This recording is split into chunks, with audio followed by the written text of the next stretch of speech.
Yes, nagpadala ako ng letter sa Chief of Staff ng Armed Forces of the Philippines. Meron lang ako mga nilatag doon na mga requests. Pinakauna doon is hindi na kami tatanggap, hindi na ako tatanggap ng replacements.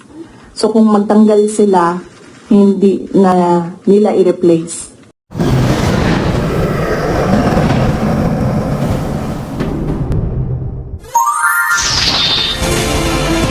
Umulat na si Vice President Sara Duterte kay Armed Forces of the Philippines or AFP Chief of Staff General Romeo Browner Jr. kaugnay sa kanyang hiling na hindi na niya tatanggapin ang mga security details na ibibigay sa kanya.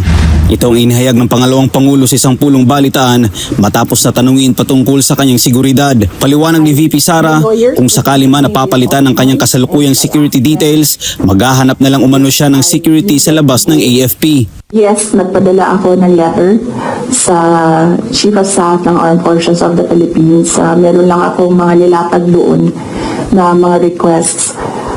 Pinakauna doon is hindi na kami tatanggap, hindi na ako tatanggap ng replacements. So kung magtanggal sila, hindi na nila i-replace. Iwan na lang nila kung ano yung maiwan, and kung wala mang maiwan dahil tatanggalin nila lahat, I already said that I will seek security arrangements outside of the Armed Forces of the Philippines already. Sa ngayon anya ay naghahanap na sila ng security provider habang wala pang update kung ipupull out ba o papalitan ang kanyang security. Yes, wala pang update doon sa pull-out and replacement.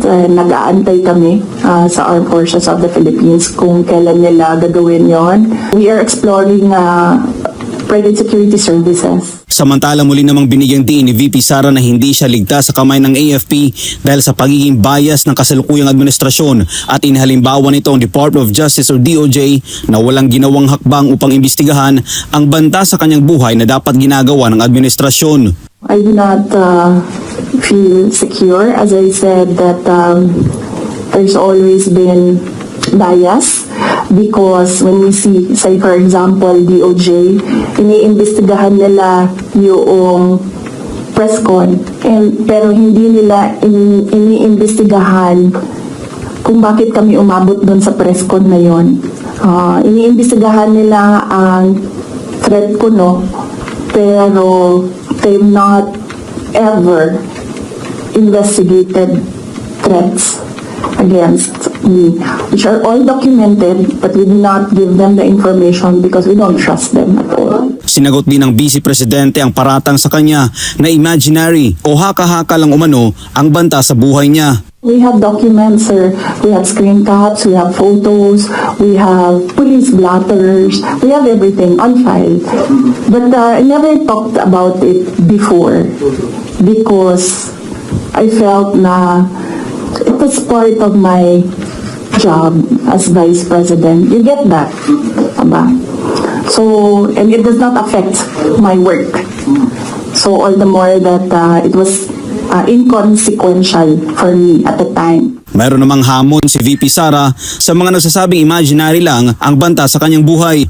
But right now, seeing that they are picking out words that I said and making a case out of it and saying that these are threats. So I think they should start with, where is this coming from? That is the question that they should ask themselves. Sa huli, hindi naman daw nagsisisi ang pangalawang Pangulo sa kanyang mga sinabi patungkol kay Bongbong Marcos Jr., Liza Marcos at Martin Romualdez. Buti na yung alam nila, ma'am, na pag namatay ako, hindi talaga ako, I will not die in vain.